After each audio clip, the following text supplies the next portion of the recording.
Hello and welcome to this episode of the DINFOS Way. My name is Jack Rouse. I'll be your host today. I'm a former Navy journalist and a current training instructor here at the Defense Information School. Joining me today is Bob Britten from West Virginia University. He's a doctor and a teaching associate professor at the Reed College of Media at West Virginia University. He teaches classes specifically focused on media and information literacy and is a strong advocate for incorporating these concepts in all courses that involve mass media communication. Dr. Britten, thanks for joining us. No problem. Glad to be here. I just listened to your conversation during the social media forum, which is why you're joining us here today, and I found it endlessly fascinating. So for anyone who's listening who obviously wasn't part of the social media forum, we're going to be discussing information literacy and media literacy with you, which I think is something of extreme value to both our students and our graduates as we sort of exist in this world of social media and misinformation. So the first thing I would ask you is, can you give us an idea of what media and information literacy actually means? Sure. Yeah. So media literacy, how we approach it is the ability to read, which seems a little basic, but to read and access and produce information in a media environment. Media literacy, and you had said media literacy and information literacy. Information literacy is broader than that. There's lots of things. There's different discussions on this, that whether information literacy is a separate thing or that information literacy is more of an umbrella that encompasses things like media, data, visual literacy, things like that.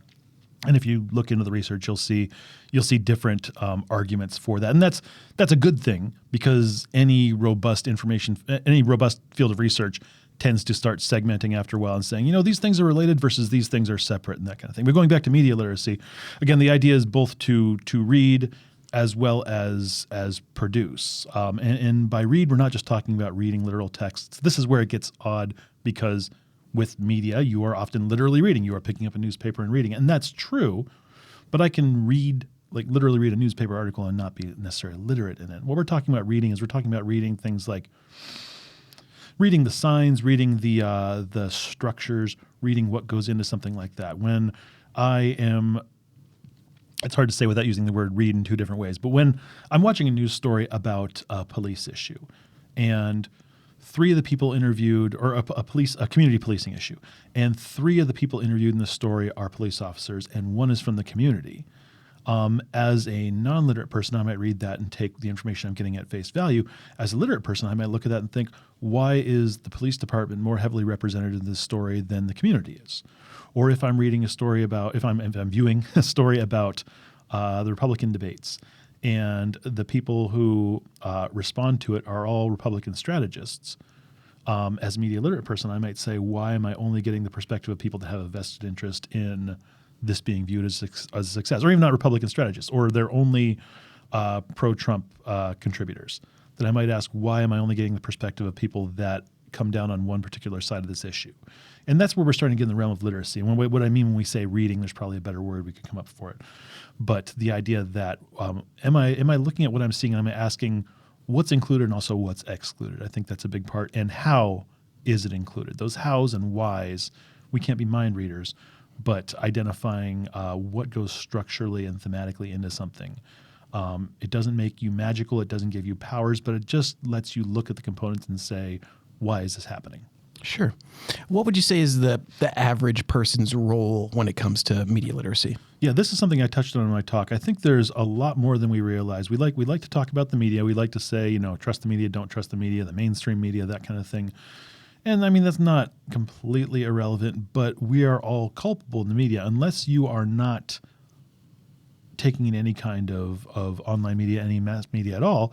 You play a role by providing that viewership data via ratings, by picking up that newspaper. You are supporting this set of stories and not that set of stories. And definitely online, by clicking on something, by liking something, by sharing something, by commenting on something, you are providing engagement data that is informing the producers of that content that yes, this, no, that.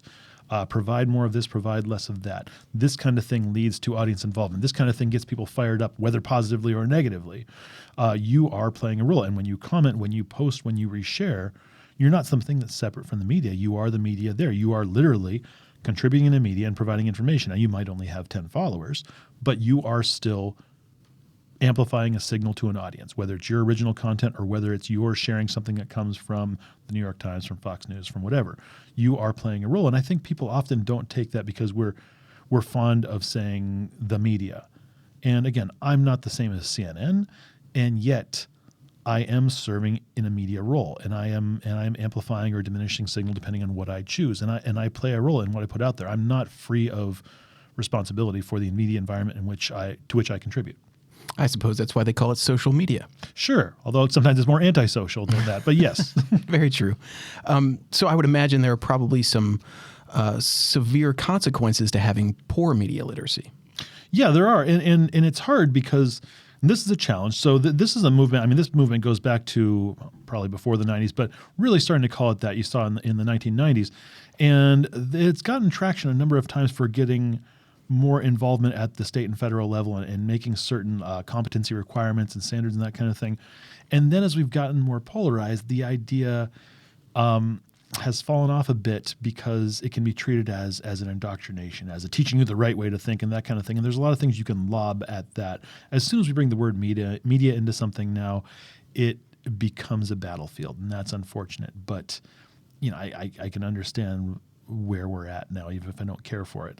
But the idea that the need for having literacy it's a shame that it feels polarized because it's not. We're not talking about, when we talk about bias, we tend to think we're talking about liberal and conservative, Republican, Democrat, and that's out there.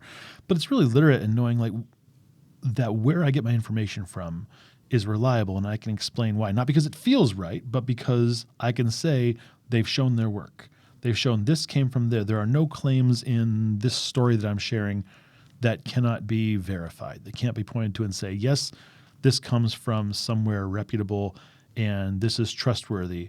Or if an outlet makes a mistake that I can point to and say, and this is what they did next. And that literacy is really important, because it teaches us not to expect perfection, to recognize that any information source has its own biases, structures, prejudices, things like that, but to recognize when those are made in good faith and when those might play more fast and loose with our trust and our recognition of facts. Sure. Which leads me directly into my next question. One of the big things that you talked about was misinformation and disinformation. For the uninitiated, can you kind of tell me the difference between the two? Sure. The real difference between misinformation and disinformation is one of intent, which is very hard to nail down unless somebody outright says I'm out to deceive. But in both cases, we're spreading false or misleading information. Misinformation is lacking intent. Misinformation is when I see a story about a shark swimming up the highway after a hurricane and share it because, oh my God, did you see this? And I didn't do my job. I didn't check things out, but my goal is not to trick somebody. My goal is, man, what a story. And that's irresponsible. That's not good. I'm sharing false information, but I'm not out to deceive. Disinformation is when I make that picture of a shark swimming up the highway and then share it and say, look at this shark I saw. Isn't that amazing? And people say, oh my goodness. And they share it too. They're contributing misinformation. I'm contributing disinformation because I'm trying to mislead. And it's important. But one of the things I talked about is that sometimes we focus so much on those active bad actors creating disinformation and lose the thread, because that's bad. We don't want that. Absolutely. But it's focusing on I guess I'll say a smaller group. It's focusing on the wrong thing, because we can go out and catch that guy and try to make him stop doing it maybe, or maybe not. But meanwhile, we have multiple people sharing that image that aren't trying to harm in many cases, that are sharing it because it feels right. And that's getting far more widespread than one guy, unless it's a person with a very powerful platform already, which makes it a lot harder for them in most cases to make up outright falsehoods. Not all cases, but most cases. Whereas if thousands of people are sharing that misinformation because they didn't bother to check if it was true, that's amplifying that signal way more. That's giving that false information a lot greater reach. Misinformation is a bigger problem. It's just not as exciting to think about because it's not some shadowy individual or group that's pulling these strings and manipulating the world. It's your aunts and uncles and fathers and mothers and brothers and sisters that think they're doing the right thing. Right. Which makes it especially difficult, I think, to discern whether it's misinformation because it is so widespread from so many different people. Mm-hmm. Who is Who is the largest group affected by misinformation and disinformation? I mean, I don't know if I'd say I could say a specific group so much as the general public. It really affects us. Even if you search and you engage in good data information literacy practices and that kind of thing, you are affected by, well, I mean, I guess the question to ask is how many ways in which we're affected by it. We have the idea of, getting bad information leading to a bad understanding of a given situation. And that's true. And that's a bad thing. That's the on its face thing. But we've also got the level of reinforcing different bubbles of reality where we have the idea that, we're sharing information that makes this candidate look bad because we don't want that guy to be president or that guy to be congressman or whatever. And so we start to live in a world where that person, everything they do is bad. And so if we see them doing something bad, we want to share that. And that makes it harder to talk to people who feel the opposite. And so there's a social issue there with not vetting things, because then the not checking things out becomes a habit. And then it becomes part of our group that we believe this without question and we don't believe this unquestioningly. And anytime you get to that unquestioning part, that's what the problem is. And that's the larger issue. It's bad for the individual issue. It's bad for understanding the given hurricane, the given wildfire, the given election issue or whatever. It's worse for the overall environment of trust. The idea that, well, it's twofold, that I can trust this and I can't trust that. And it's also bad because the idea that it artificially adds alwayses and nevers to the equation. I'm a regular reader of the Washington Post. I read it every day. I'm a big believer in it. I just said never, but I don't always trust the Washington Post. If I read something that seems questionable, I will look and see what are the sources for this story? Or is it an opinion piece rather than a news piece? Well, okay, then they're going to have more of a bias, and that's to be expected. That's all right. I don't treat it as completely objective information. Or if I'm reading an article that feels like after a while that, they're really getting a lot of the technology company's side and they're not getting much of the user's side here. That's a problem for me. The same as the example I gave about the community versus police in a story where one side is overrepresented. That doesn't mean always, quote unquote, both sides need to be given. Sometimes one side, I can throw flat earthing out there, and apologies for any flat earther listeners that we have, but gosh, I hope we don't have. Yeah, right. I don't need their side, but that's actually a good example. I have to dig up a kind of kooky example to say, like, here's a case where we would write this off. But in most of the time, if I'm reading the Washington Post, which I trust, it doesn't mean I trust them blindly.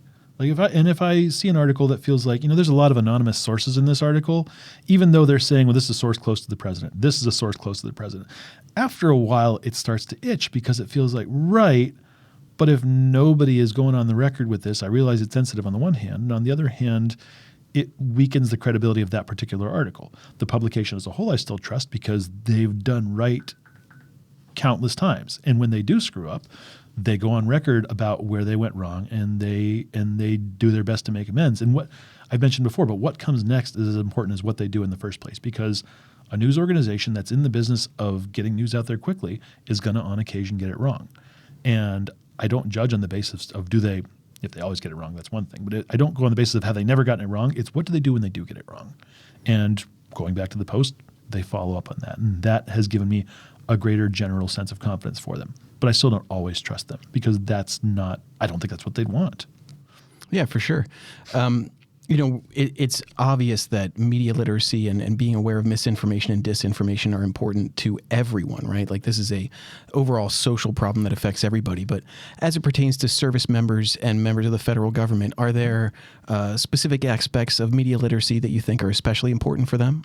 Oh, I think so. And I think being in the service, and and I'm sure I'm going to show my lack of literacy for the services here because I'm a civilian, and so there's things I may get wrong here. But broadly, my understanding, service members work in an environment where information operates not necessarily differently, but there are layers of information and information access and information control that the general public is not going to experience. And so I would think that service members are both better prepared in some ways and worse prepared in other ways for it, because there is a chain of command.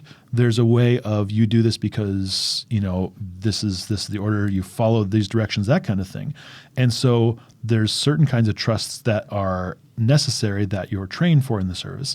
And on the other hand, there's a recognition of quality. There's a recognition of what's reliable. There's a recognition that some things you're not supposed to know because of clearances and classified nature of documents and that kind of thing, that I think people in the armed services are going to be better capable of understanding how that hierarchy, how that vetting works and that kind of thing. So I think there are challenges there in the sense where there's more official information sources, and an advantage is going to be, again, understanding that information hierarchy and understanding that something at a top level is there for a reason, and being able to recognize gradations rather than just things are either good or terrible, rather than, the reality, which is that a lot of things are just okay. In your conversation during the social media forum, you talked about several different ways that purveyors of misinformation and disinformation appeal to your average consumer. Can you talk a little bit more about that? Yes, and I go back to Aristotle on this just because I like Aristotle's modes of appeal, and I realize once you start talking about Greeks, your hair gets 6 inches longer, and you start wearing a toga and whatever. But Aristotle's arguments for the 3 major modes of persuasive appeals, these haven't changed: ethos, logos, and pathos. And I'll set aside the Greek now, but the idea being appealing either to who's saying the message, appealing to the logic and facts of the message, or appealing to the way the message makes you feel. And these you can see in a Coke ad right now or a car ad right now just by saying, is there a famous person telling you that, man, these cars are great? Well, that's a logos appeal. That's an appeal to the person. Is there a set of facts and figures saying that, this juice provides a higher percentage of the recommended daily allowances of vitamin C? That's a logos appeal. It's providing facts and figures. Is it saying, if you vote for this guy, the world will be better? You'll feel better. If you buy this shirt, if you buy these shoes, you're just going to feel awesome. That's a pathos appeal. It's going to where you're at. They're not pointing to facts and figures about how the quantification of how awesome you'll feel. They're not saying that this famous runner person that's a technical term, is wearing these shoes. That's an ethos appeal. They're saying, man, you wear these shoes, you're going to be awesome. You're going to be the best. And that's a pathos appeal. And all those appeals play a role in the persuasion we make. And the example, the phrase that I gave that is one I'm a fan of. It's not mine. It's Umberto Eco. But the idea that a sign is anything that can be used to lie, and the idea that the example I like is from Star Wars. They want to sneak into the Death Star, so they put on stormtrooper outfits. And because stormtroopers are allowed in the Death Star, then I can use those stormtrooper costumes to sneak into the Death Star. By the same token, if ethos, pathos, and logos appeals are how we persuade, then persuade honestly, then I can also use them to persuade dishonestly. Once again, we're not saying don't trust anything. We're saying be aware that the routes to persuasion can be used against us. So read critically. Pay attention to the fact, and pathos in particular is the warning sign. My go-to phrase is, if you want to believe something as the absolute best sign you can have, that you need to check it out. It doesn't mean it's false, but as soon as we start wanting to believe something is true, our body looks for ways, our mind looks for ways to make it happen. We stop thinking, or at least stop thinking fully critically, because this is how I want things to be. I want this politician to be right. I want this view of the world to be true. I want this view of this race, this sex, this ethnicity to be reality. And so once I want that, I stop thinking about whether the facts that I'm putting out there are as true. And that's our warning sign. And again, the example I gave of the shark, that when I see it's not that we want the sharks to be on our highways, but we want a story to be good. And a shark swimming up the highway after a hurricane is a heck of a story. Because, man, that's crazy. Anything that makes you say, that would make your buddy from college say, man, that's crazy, that's a warning sign, because that's the kind of thing where, we want it to be crazy because that's a great story.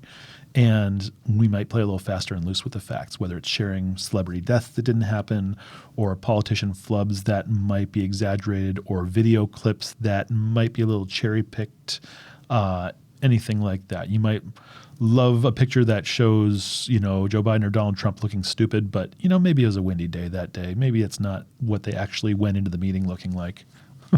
So it's interesting, as you were discussing that, and here and during the social media forum, it occurred to me that, those methods of appeal aren't inherently evil, right? Mm-hmm. So both the good guys and bad guys are going to use those methods of appeal to reach out to their intended audience. Mm-hmm. I guess it really just comes down to the intent of the message sender.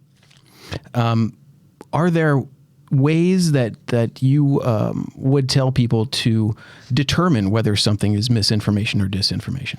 Yeah, there's so many, and there's no one size fits all. So one point that I tried to make in the talk towards the end is developing your toolbox, having an idea of go-to things. I gave the example. This is not a toolbox example, but it segues to it. That I gave the example of the Washington Post being a news source that I trust. And yet, if I read an article that I'm unsure about or that seems questionable, I have certain things I'll check. I'll look and see, like, what are their sources? What kind of facts are they citing? Are they experts in that area? That kind of thing. With any kind of information, we should have go-tos depending on the kind of information. So claims that are being made, who's making the claim? Are they an expert in that area? The example I gave was that, I'm a PhD, so I can say doctor in front of my name. But you don't want me giving you medical advice because I don't have that experience. So while it's true I am a doctor, I'm not a doctor. And you'll see that often. You'll see people being presented as experts that have the right letters by their name, but they're not necessarily experts in that area. You'll see that a lot of the time with institutes, for example, partisan institutes in Washington, like Cato would be an example, things like that. And sometimes you'll have not just them, but and you'll have an example of somebody that's an expert from that. And they might be an expert in that area, or they might just be training as more of a general expert, which is funny because expert is not a title that exists. And yet sometimes we're like, well, they're an expert here, so they're an expert anywhere. The Dr. Oz campaign is a great example. Well, he's a doctor. Well, yes, but not, he's a heart surgeon, as I recall. That doesn't mean he's going to be able to tell you about your feet. That doesn't mean he knows anything about COVID, any more than I know anything about COVID as a quote unquote doctor. And so being able to just look at where is the information coming from, not just the publication as a whole, the macro level of which site does this come from, but what are the facts being provided from there? If your story is about, we'd said before, if your story is about the Republican debates and the only sources of the story are people that are very anti-Trump, then it's not a great story because that's not a story about the debates. That's a story about the anti-Trump reaction to the debates, which is a very different story. And if it's presented as the anti-Trump reaction to the debates, those are great sources. But it's presented as, here's what the person on the street thought, and every person there hates Donald Trump, that's not really accurate. And so being able to look, and let me break away from this for a second, because I understand that when you talk about media literacy, the problem and why it's useful to break it down is that as soon as you get to the second or third thing to do, it can feel exhausting. Because, dear Lord, I'm going to sit down to this news article and I have to, let's check the about page. Let's check the sources. Let's check this. I just want to know what happened. You can understand this is the pathos or the emotional side of thing again, because it's that feeling of, look, man, I just want to know the news. And I feel that. It's difficult. And I want to stress that I don't. It's the first stages are the hardest. The repetition is how we get there. Developing that toolbox.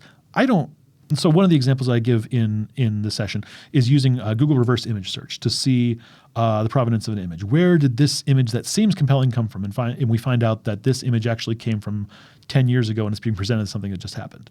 I don't reverse image search every image I see.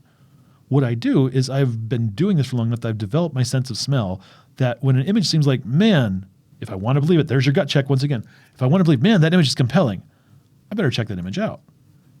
If I feel like, man, I really want to believe that, then I'll check it out and see, is this really from what it is?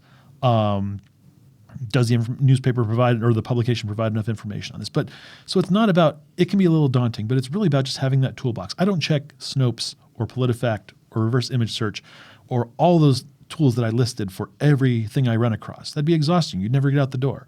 But the things that have that emotional pull on me, the things that feel like, wait a minute, and that's something you can develop. And once you've got that developed, then when you run across them in the wild, you go to this tool to check it out. You go to that tool to check it out.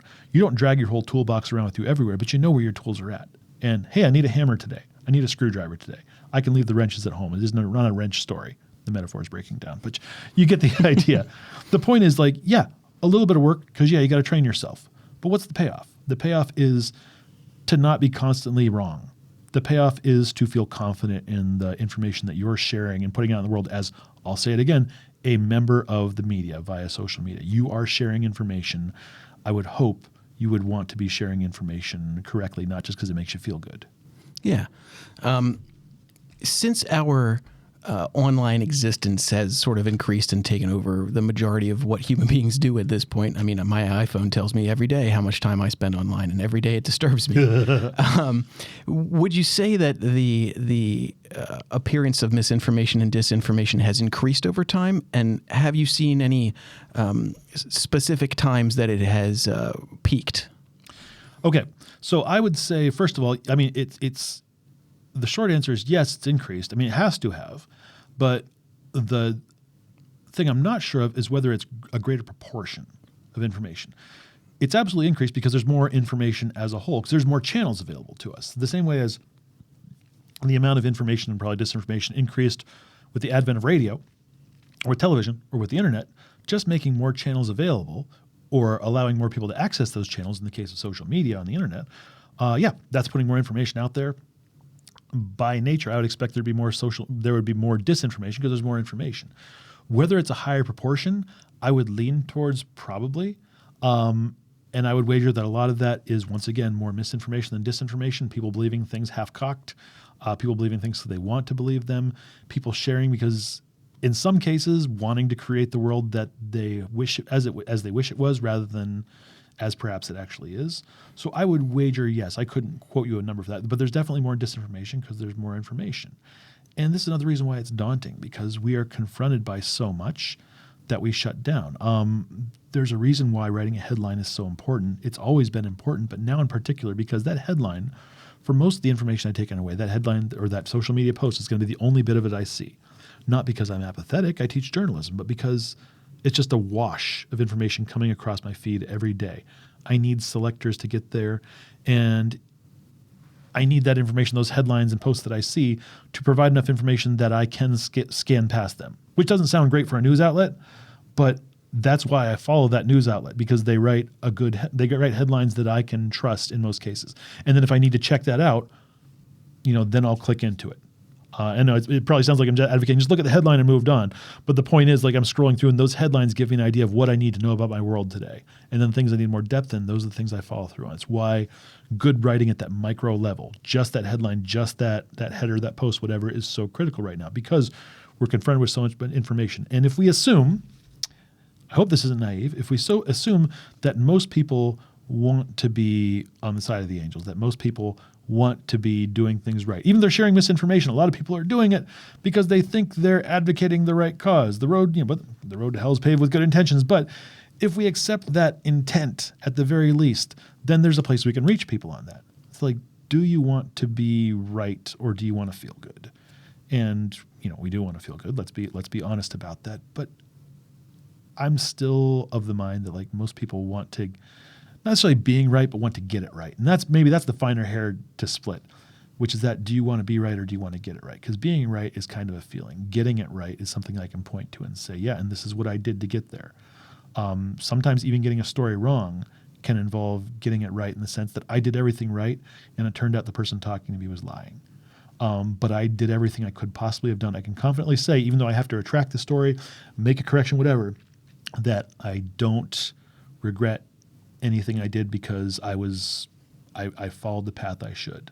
That's cold comfort to somebody that's, that believed the incorrect story. But I know, and as a former reporter, there have been stories that came out of mine that were wrong as a young reporter due to making errors, and there's stories that came out wrong because I got misinformed by someone. And in those stories, I can point to and say, I did everything I needed to do, but life intervened. And so what did I do next? I corrected it. I followed up. I made good on what went wrong. And it's hard when things are just scanning past us, but that what comes next is really, really important to deal with that wash of information. Going back to the original question, it's not necessarily that there's more disinformation, it's that there's just more information. People, I think, can be forgiven for feeling overwhelmed. So providing the tools with which people can get to the good information and understand what's good, that's where we can serve. Just a few minutes ago, you mentioned briefly Snopes and PolitiFact. Mm-hmm. Can you talk more about the resources that are available to people to determine whether or not something's misinformation? Yes. Yeah, those are two big ones that I like a lot. PolitiFact is a fact checking. There's tons of them, and I always list these out. But there's PolitiFact. There's the Washington Post fact checker is excellent. There's There's lots that we use. There's factcheck.org. Snopes is not a news-oriented fact-checking site. They do that so Snopes and Snopes himself was a notorious troll online that basically turned white hat and runs this site. And he's excellent. He's spoken at conferences I've been to, and I've had friends tell me, well, it's Snopes, you can't trust that. They're biased. Usually you'll hear they're liberally biased. And what I always point to is that phrase again, that they show their work. And I'm very confident that Snopes is biased towards fact. And I'm confident of that not because they align with my opinion.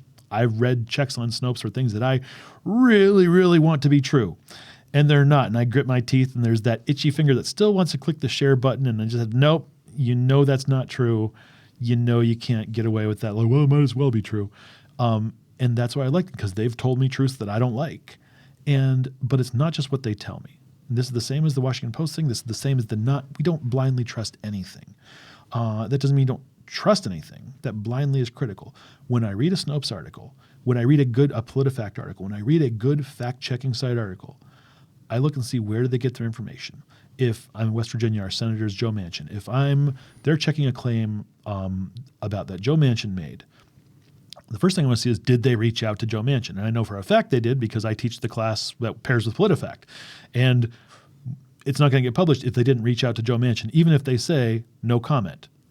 We've given them the opportunity to respond to our check on a claim that he made. We've reached out to the people that are involved. We've reached out to people that are not involved, that are experts at WVU, in industry, depending on what claim he's making about coal or natural resources or whatever it is he's making a claim about. We've checked it out. And so when we say that claim is true or mostly true or false, or, well, Manchin's never had a pants on fire, but like that kind of thing, we can confidently say that. And I can confidently read that because they show their work, because they say where the information came from. It's not just saying, well, it's false because we know it's false. It's false because all politicians are liars. They're showing me where it came from. And sometimes I will feel displeased because something I want to be true isn't. But with practice and repetition, I'm confidently at the point where, I can recognize that something being true is far more important than whether I want it to be true. And that's something that we definitely talk about in our courses here. Mm-hmm. And in fact, our motto at the schoolhouse is strength through truth. So we're constantly worried about that. Mm-hmm. You mentioned earlier and during your talk that we are all members of the media at this point. With that said, do you still think that journalists and broadcasters still have a particular responsibility to avoid preventing misinformation and disinformation? Yes. Absolutely. I lead with that line because I want to make sure everybody knows they're on board. I do not like the media, when I want to recognize that, but it's absolutely a different realm. And, and it's a challenge because I think for a lot of journalists, they're still making that transition to understanding that the audience plays a role as well, rather than just it being one-way communication, that I put the news out there and you take it in. And the idea of it being a dialogue is something that there's a challenge to. It doesn't mean that they're on equal weight, but there's absolutely a difference. That there's a different responsibility because they have a higher platform. The same as if I'm an Instagram influencer, I'm not. I do have a different obligation. United States, our standard for public figures, with Sullivan and those legal rulings, as well as just how we treat them, they exist for a reason. The idea that you are a public figure, you have fewer protections against defamation, that sort of thing, because you have greater power. They didn't just decide we're going to give these people fewer rights. We decided you have less protections here because you have greater power here. And that idea of platform pertains to mass media organizations as well. CNN has a greater platform. I'm responsible for getting things right. They're, by understanding, they are more responsible for it because they have such a greater platform. They have greater reach. The New York Times has greater reach. They have greater audience. They have greater responsibility. It doesn't mean I don't have a responsibility to get it right to the handful of people that are listening to me, but they have a far more significant, perhaps greater isn't the right word, but a more significant responsibility to get it right to that audience, and a greater challenge too. And so, yeah, they are definitely playing in a different league. They're still playing the same game, but they got way more butts in the seats. And yeah, the idea is and this is why the best news organizations have those ethical codes of conduct, have those standards, have those procedures, not just, we'll get it right, have those procedures where when they get it wrong, they can say, this is what we do next. I know I keep coming back to that because this is what they do next is important. It's too absolute to say people should just get everything right the first time. It's not possible. News changes, sources, best practices can still yield bad results. And I know that's true in the military as well. You can follow everything to the letter and things can still go haywire. And so recognizing that rather than just saying, well, we'll just get it right the first time, and having procedures built in for that, it's good for everybody, but particularly mass media organizations, because all eyes are on them, making sure that they know what to do when the candidates don't listen to the bell during the debate, when the source, the absolutely reliable source, turns out to have been lying because he's retiring. Things like that. What do you do? Do you sweep it under the rug, or do you make good and say, we screwed up or we were misled, and here's what you need to know, and here's what we're going to do to make right on that. It's one reason why the role of public editors, which you don't see as often anymore, is such a tragic, I guess we can say loss yet, but there are a lot more common public editors and ombudsmen. If listeners aren't familiar, just the idea of somebody in-house that's responsible for critiquing the organization's own work in a public sense. And a public editor is a little bit different because they usually respond to individual audience questions like Margaret Sullivan was for some time, or an ombudsman being like the in-house lawyer that looks at how wrong or right were we in these complicated decisions that we made. And that really takes the own organization to task. And it's been treated, unfortunately, as something, we don't need that anymore. When I would argue it's probably more important than ever to have that kind of standard and saying like, yeah, we're holding ourselves accountable. We should be harder on ourselves than the audience is. Because if we're making ourselves get it right in-house, it's less likely to go wrong once it leaves our door and we have no control over it. For sure. I'm consistently reminded while talking to you and while talking to other people that the wise words of Peter Parker always apply in situations like this. With great power comes Absolutely. Great responsibility. There's a reason why Peter Parker is my favorite, or why Spider-Man is my favorite superhero. There's also a reason why so many, just to birdwalk quickly on that, why so many comic book characters were journalists back then. Because there's an idea, it seems quaint now, but there's an idea that advocating for the people with little hope of praise or thanks, and literally having to be anonymous in the case of superheroes, there's a reason why those two professions dovetail so well with Spider-Man and with Superman, because I can't show you who I really am because it's not about me. It's about how do I serve. And that idea of service is so important to journalism. And this isn't something you can hold the individual to, but I would hope that as we develop media literacy, the individual that put things out here, we realize that realm of responsibility and culpability, and that just by being able to talk to those 10 people in my feed or whatever, that I have responsibility to them. They've decided to listen to me. I owe it to them. Never mind, I can argue I owe it to America, I owe it to constitutional values, I owe it to a lot more, but I also owe it to those 10 people that have decided to listen to me for 5 minutes. Like, get it right. Absolutely. Could you share with us a time when misinformation or disinformation affected you personally, and how did that turn out? Yeah, just last week. So my mom is she's a administrative assistant at the high school where I went to in Corey, Pennsylvania, and she every now and then messages me. We live in a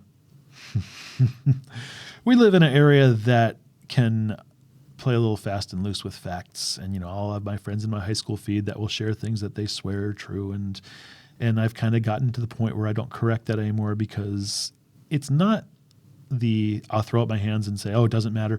It's that I've found that there's ways to approach things, and by saying you're wrong about that is a good way to have somebody stop listening to you.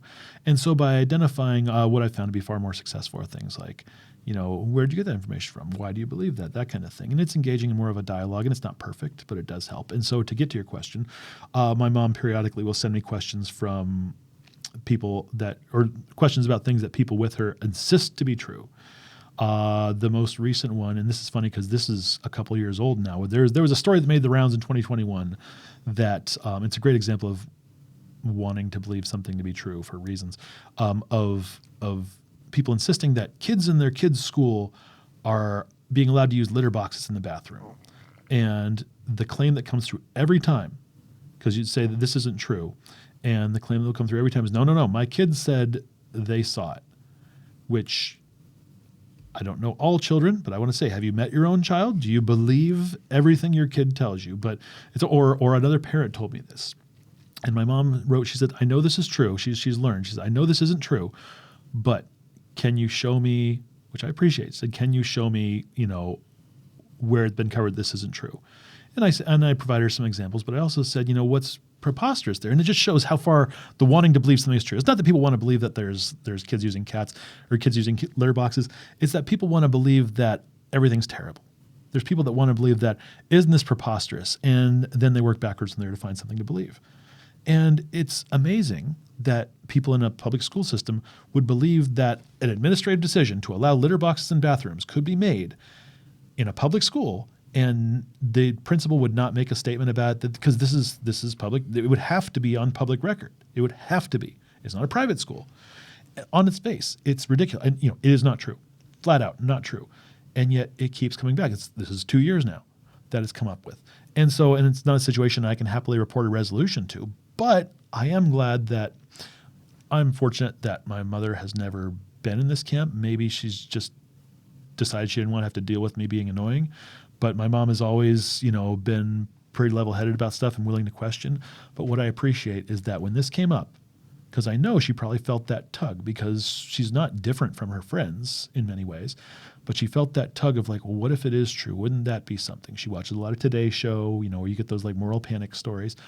And I appreciate that she was willing to ask, in this case, me, but that she was willing to say, that certainly seemed compelling. Let's check it out. And just that instinct really, really is valuable to me. Whether or not her friends are convinced, it's meaningful to me that somebody that I care about was willing to just check it out with me or with somebody else to say, let's just see if that thing that seems amazing is actually true. And that means a lot.